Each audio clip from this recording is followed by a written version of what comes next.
These 6 characters were never the villains, not at the start, not for hours of gameplay, not in anyone's mind. They were the kind ones, the loyal ones, the funny ones, the people players actually trusted inside their own story. Then one single event hit the exact weak point hiding underneath that kindness, and everything about them changed forever. Today we are counting down 6 beloved video game characters who completely snapped, and exactly what pushed them there. For each one, you will see who they were before, what broke them, and the unforgettable moment they finally turned. Some of these turns are loud and violent, some are quiet and cold, but every single one still haunts players years later. This is not a list of characters who were secretly evil all along, hiding behind a friendly face from the very first cutscene. Every single person on this list earned real trust from players first through hours of dialogue, kindness, and shared struggle inside their story. That earned trust is exactly what makes the breaking point land so hard, because you are not watching a stranger fall apart on screen. You are watching someone you already know, already like, and already rooted for cross a line you genuinely did not expect them to cross. Let's start with one of the most tragic falls in gaming history, a prince who only ever wanted to protect his people. Arthas Menethil begins his story as the crown prince of Lordaeron, a paladin driven by duty, honor, and sincere belief in doing good. Early in his story, Arthas is the character players are supposed to admire, brave, protective, and desperate to save everyone around him. Fans of this era genuinely describe him as one of the most likable young heroes in the entire game world, someone worth following without hesitation. That likability is not an accident, it is a deliberate setup, because the story needs you to trust him fully before it starts breaking that trust apart. Then the plague of undeath arrives, forcing him into a decision no prince should ever have to face in his entire life. At the city of Stratholme, Arthas becomes convinced that the infected citizens must die before the plague can turn them into monsters. He orders the purge of Stratholme himself, killing his own people to prevent a future disaster that has not even happened yet. That single choice is the first massive break in his character, the moment noble certainty starts curdling into something much darker. The true completion of his fall comes later, in the frozen lands of Northrend, when he claims a cursed sword called Frostmourne. Taking Frostmourne means accepting corruption in exchange for power, and from that moment forward, Arthas is no longer the man he was. Visually, this transformation is enormous, golden prince armor and holy imagery replaced by frozen Death Knight colors and a colder, harsher voice. Arthas did not start evil, he started desperate, and one terrible compromise led to another until he became the very catastrophe he feared. What makes his story so devastating is that every single choice along the way felt justified to him in the moment he made it. He genuinely believed the purge would save more lives than it destroyed, and that belief is exactly what let the corruption slip in unnoticed. By the time players realize how far he has fallen, there is no single scene to point to, only a long chain of small surrenders. That slow burn structure is part of why his story still gets discussed years later, because it never feels like cheap, sudden villainy. Next is a prince from a completely different world, known for being courtly, polite, and almost painfully earnest in every single scene. Dmitri Alexander Bladed is introduced with disciplined, respectful energy, the kind of character players expect to lead with calm wisdom and fairness. He treats classmates with genuine warmth, apologizes when he oversteps, and consistently puts other people's well-being ahead of his own comfort throughout the early story. That level of decency makes him feel almost too good to be true, which is exactly the kind of setup a great character break needs. Underneath that calm surface, Dmitri carries buried trauma from a tragedy that killed people close to him years before the story begins. War, obsession, and a growing need for revenge slowly build pressure until his noble exterior can no longer hold everything together. When the story returns to him after a long time skip, the change is instantly visible to anyone watching the screen. Players now meet what many call the Boar Prince, missing an eye, harder in the face, rougher in voice, and narrowed almost entirely to vengeance. The contrast does most of the emotional work here, elegant blue academy uniforms replaced by feral, exhausted battlefield presence, and haunted eyes. He still looks royal in some ways, but now in a broken, haunted version of royalty that unsettles everyone around him. Dmitri is the perfect example of a character who was always slightly cracked underneath, until the mask finally shattered completely. Even his voice acting changes noticeably between the two versions, calm and measured earlier, then clipped, harsh, and constantly on edge later on. Players who spent the first half of the story trusting his judgment suddenly have to watch him make choices that terrify his own allies. That whiplash is intentional. The same person who once apologized for raising his voice now barely reacts to enormous violence around him. It is one of the clearest before and after character arcs in the entire genre, which is exactly why it works so well on screen. Now we move to a character whose innocence made an entire cold, mechanical world feel warmer, right up until it did not anymore. Atreus from God of War starts out curious, sensitive, and eager to help, acting as the emotional counterbalance to his stone-faced father. He asks questions, cracks jokes, and softens scenes that would otherwise feel purely violent and mechanical throughout the entire early story. His relationship with his father slowly grows warmer over the early hours, giving players a genuine sense of two broken people healing together side by side. That healing arc is precisely what makes the later betrayal of his own gentleness sting so much when it finally arrives on screen.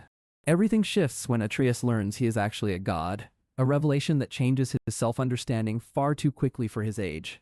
Instead of gaining quiet confidence, he absorbs the ugliest version of power and entitlement before he has the maturity to carry it responsibly. The clearest turning point comes in how he treats others after this revelation, especially in his cruel treatment of a wounded enemy named Modi. That same boyish face suddenly delivers colder lines, walks with new swagger, and brushes off death like it barely means anything at all. The tragedy here is not that Atreus becomes a monster from nowhere. It is that he briefly becomes what a child thinks godhood should feel like.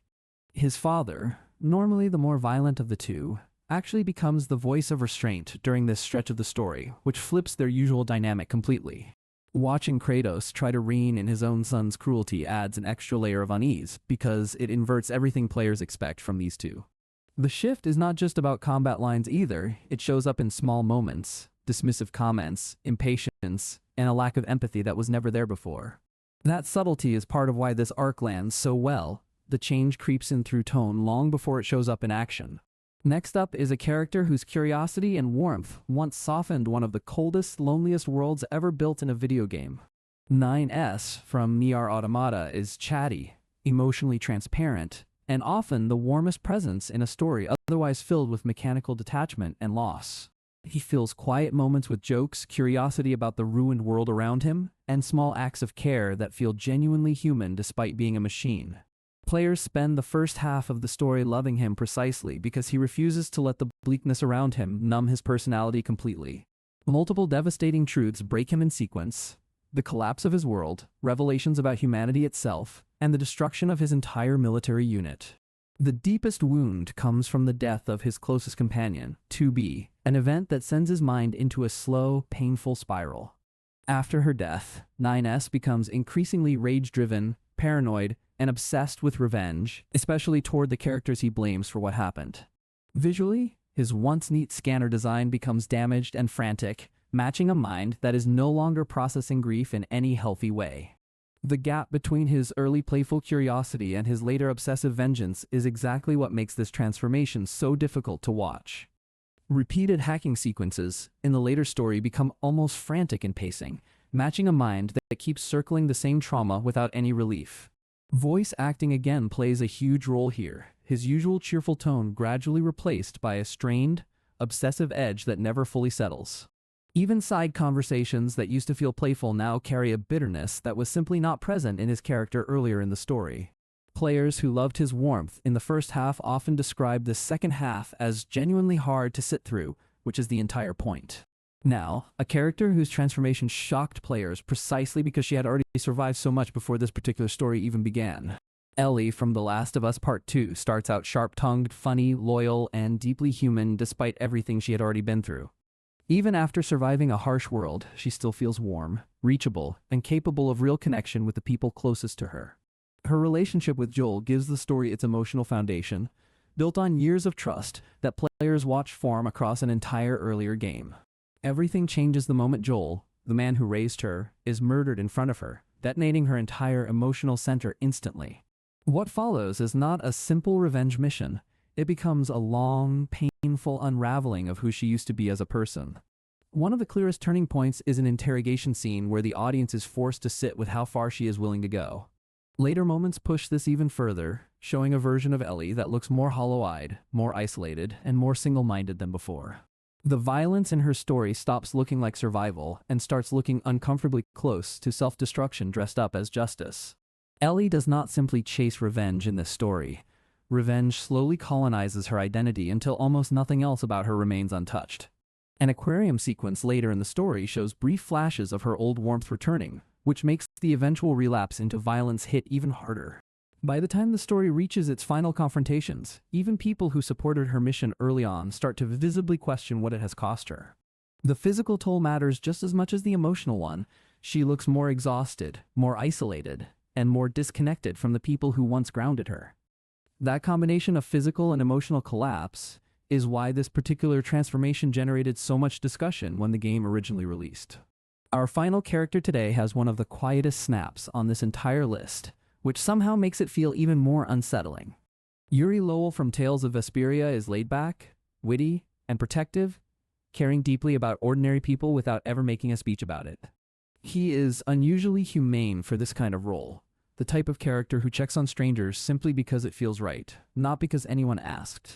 Repeated encounters with corrupt officials and untouchable nobles slowly convince him that institutional justice will never actually stop the people causing real harm. Rather than exploding in anger, Yuri makes a calm, deliberate decision to become judge, jury, and executioner for people the law refuses to punish. His secret killings of corrupt figures are not chaotic outbursts. They are quiet, calculated choices, which is exactly what makes them so chilling.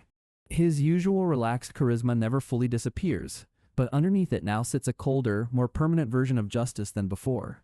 Yuri represents the calm snap, a character who does not scream, does not rant, simply crosses a line and never crosses back. What makes his arc so unsettling is how normal he still seems in every other scene, joking with friends, protecting strangers, living his usual life. There is no visual transformation here at all, no new outfit, no scar, no change in expression, only a quiet decision that never gets undone. That absence of spectacle is exactly why his story pairs so well against louder examples like Arthas or Ellie earlier in this list. Sometimes the scariest line a character crosses is the one that leaves no visible mark on them afterward at all. The reason these 6 transformations still stay with players is not just about violence or cruelty appearing on the screen. Before we wrap up, 2 honorable mentions deserve a quick spot for anyone who wants more of this exact feeling after this video ends. Emil, from the Niar series, offers an even softer and more tragic version of this pattern, gentle almost to a fault before his own quiet unraveling. Asriel and Flowey from Undertale give this same idea an indie spin, proving that a beloved, innocent character can break in ways just as unsettling as any big-budget game. Both are worth exploring if today's 6 characters hit something emotional in you, because the pattern shows up far beyond just these 6 games. It is because we remember exactly who these characters were before the break, which makes the after feel so much heavier. In games, the scariest snap is not when a monster acts like a monster, it is when the kindest person in the room stops acting kind. Think back over these 6 for a second. A desperate prince, a haunted prince, an arrogant new god, a grieving scanner unit, a girl consumed by revenge, and a quiet vigilante.